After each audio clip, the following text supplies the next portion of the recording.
Hi, I'm Sheila Silver, and I want to tell you about how the Lost Nigun came to be. When I was young, in my mid-30s, around in the 80s sometime, I used to go to the Karlbach Schule, which is on the Upper West Side of New York City. I was drawn there because of the music, and in particular because I loved the authentic Nigun prayer melodies that were often sung there. And I was particularly drawn to Reb Eli Chaim Karlbach, who had an incredible memory for Nigunim. He could remember where and who sung to him any Nigun. And at one point, he taught me a particular Nigun that every time I showed up, he wanted to sing with me.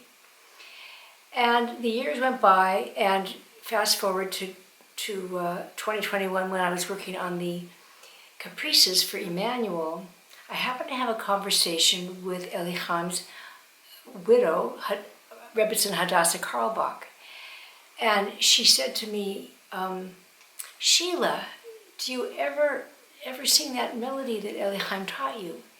You know, she said, you're the only one he ever taught that melody to. I don't remember him ever singing it with anyone else.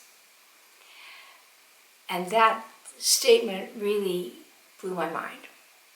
So the next day, when I was composing, I suddenly found myself trying to find the melody at the keyboard, playing it. And over the next few days, I found the melody, except for one little part which I knew wasn't quite right, but I filled it in musically as best I could in a way that worked for me. And then a few weeks later, she came for a visit. Now, Hadassah was in her 90s, middle 90s, and sharp as a tack. And she said, sing for me, play for me that melody. So I played it on the piano and sung it. We sung it together, actually. And when we got to that spot that I was unsure of, she said, no, it's not right there.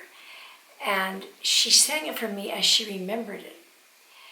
And I instantly knew she was right.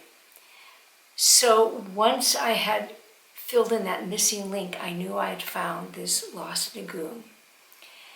And what better instrument than solo violin to sing this powerful melody?